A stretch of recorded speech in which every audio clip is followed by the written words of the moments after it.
నీకు ఒక బాధ్యత ఉంది, రెస్పాన్సిబుల్. అది పబ్లిక్ ప్లేస్.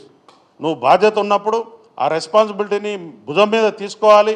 నువ్వు తెలుసుకోవాలా తెలవకపోతే. నిన్న మీరు ఏం చేశారు? పోలీస్ ఆఫీసర్స్ నాకు చెప్పలేదు అన్నారు. పోలీస్ ఆఫీసర్స్ చెప్పలేదు, నేను వెనక పంపిస్తే పోతావా? అది రాత్రిపూట కాబట్టి అక్కడ జరిగిన సంఘటనకు ఎవరైతే సినిమాలకు వచ్చినో వాళ్ళు మాత్రమే అక్కడ చూడగలిగారు. కానీ అదే ఒక డే టైం అయితే అక్కడ ఎంత రచ్చ అయి ఉండేది, అక్కడ లా అండ్ ఆర్డర్ని అదుపు చేసే పరిస్థితి ఉండేదా? మీరే చెప్పాలి.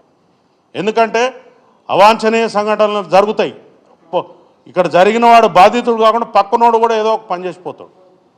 అంత చిన్న ఇరుకైన స్థలంలో ఇంతమందిని గ్యాదరింగ్ వద్దు అని చెప్పి మా పోలీసు వారు చెప్పిన తర్వాత కూడా, పోలీసు వారు ఎట్లా చెప్తారు సార్ అని మీరు అంటారు.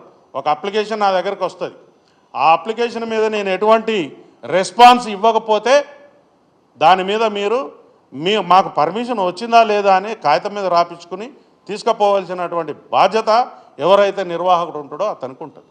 సింపుల్ విషయాలు. మనం ఒకళ్ళ ఇంటికి పోతాం, తలుపు కొడతాం, తలుపు తీయలేదని చెప్పి చక్కగా ఇంట్లో పోయి కూర్చుంటామా? నేను తలుపు కొట్టిన సార్ చాలాసేపు అడిగినాను.